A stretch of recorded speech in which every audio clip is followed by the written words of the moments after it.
Hello guys, তোমরা কেমন আছো? আশা করি সবাই ভালো আছো। বন্ধুরা, আজকে আমি তোমাদের কাছে আর একটা রেসিপি নিয়ে এলাম। ছানার ভাপা সন্দেশ তোমাদের আমি তৈরি করে তোমাদের কাছে শেয়ার করছি। তার জন্য আমি 1 কেজি দুধ আমি ছানা কাটিয়ে জল ঝরিয়ে রেখে দিয়েছিলাম। এবার দুধটাকে, এই ছানাটাকে আমি একটা মিক্সিং জারের মধ্যে ঢেলে নিলাম। ছানাটা তৈরি করাটা তোমাদের দেখালাম না, কারণ ভিডিওটা অনেক বড় হয়ে যাবে। এর মধ্যে আমি দিয়ে দিলাম কি, চিনি। চিনি তিন টেবিল চামচ আমি দিয়েছি। 1 কেজি দুধে 3 টেবিল চামচ চিনি দিয়েছি। যারা খুব বেশি মিষ্টি খাও, একটু কম বেশি করে নিতে পারো। এবার আমি এর মধ্যে অল্প একটু জল দিয়ে, জলটা বেশি দেবে না, যেহেতু চিনি আছে ঘনত্বটা ঠিকঠাক থাকবে না, বেশি পাতলা হয়ে গেলে পরে অনেকক্ষণ সময় নেবে। এবার আমার পেস্টটা তৈরি হয়ে গেছে, খুব সুন্দরভাবে পেস্টটা তৈরি হয়েছে। দেখো, এই থিকনেসটাই রাখবে তোমরা, খুব পাতলাও না আবার খুব ঘনও না। এই পেস্টটা করবে এইভাবে। এবার এর মধ্যে আমি 1 টেবিল চামচ সুজি দিয়ে দিলাম। যদি তোমরা 1/2 কেজি দুধের করো তাহলে তোমরা 1/2 টেবিল চামচ দেবে। আবার একটু ঘুরিয়ে নিলাম আমি।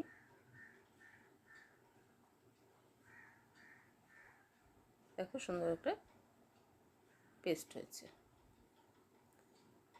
তোমরা সুজিটাকে ভিজিয়ে রেখে তারপরও দিতে পারো।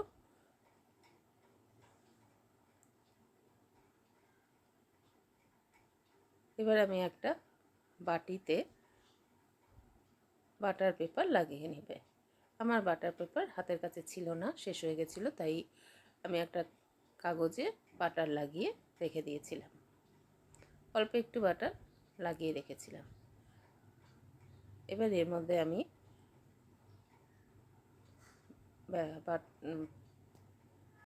পেস্টটা ঢেলে দিলাম।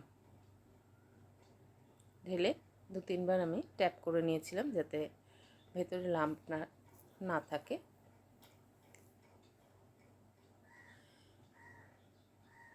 এইভাবে তোমরা ঘরে করবে, করে খাবে, খুব ভালো লাগবে। ছোট থেকে বড় সবারই ভালো লাগবে খেতে।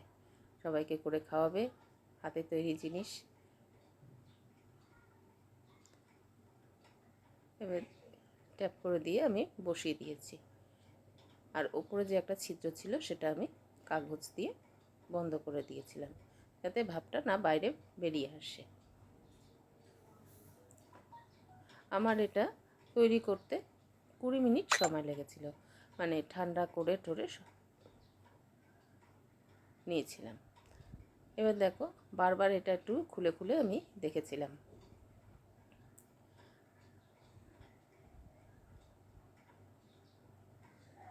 আবার একটু ঢাকা দিয়ে দেব। এরমভাবে 2-3 বার করেছিলাম আমি। মোট 20 মিনিট আমার সময় লেগেছে।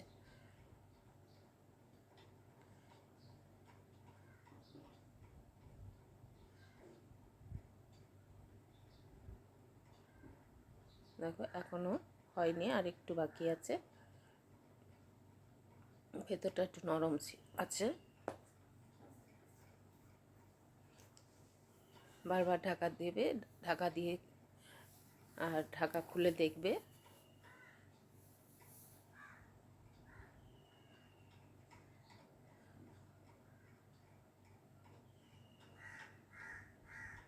আমি দুধটা একদম গাঢ় করে জাল দিয়েছিলাম, তার জন্য একটু কালারটা হলুদ হয়েছে।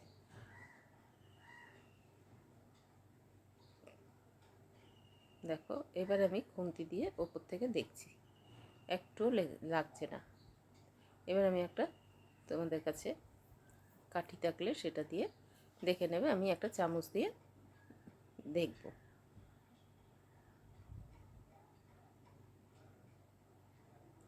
চামচ দিয়ে এবারে একটু দেখব।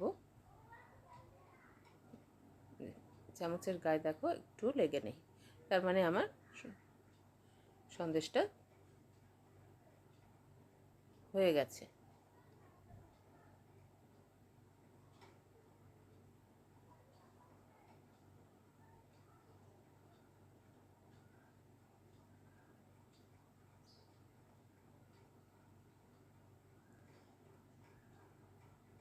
এবার ঠান্ডা করে নিয়েছি। ঠান্ডা করে বাটিতে একটা ঢাকা দিয়ে ওপর দিয়ে ট্যাপ করলে পরে সহজেই উঠে আসবে। দেখো আমার সহজেই উঠে এসছে। এবার কাগজটাও উঠে যাবে। দেখো আমি উঠিয়ে দিচ্ছি, খুব সহজভাবে উঠে আসবে। সুন্দর উঠে এসছে, দেখো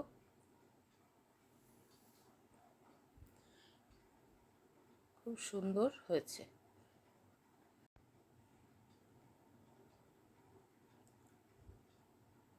রেসিপিটা যদি তোমাদের ভালো লাগে তাহলে একটা ছোট্ট করে কমেন্ট করো আর লাইক শেয়ার করো।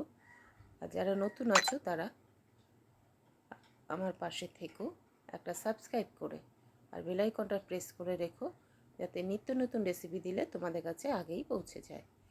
এবারে আমি সন্দেশটা কেটে নিচ্ছি। তোমরা মাপ মতো কেটে নেবে। আমি খুব ভালো কাটতে পারলাম না, আমি কেটে তোমাদের দেখাচ্ছি। দেখো কত সুন্দর নরম এবং দেখতেও কত ভালো হয়েছে, খুবই নরম হয়। দেখেছো?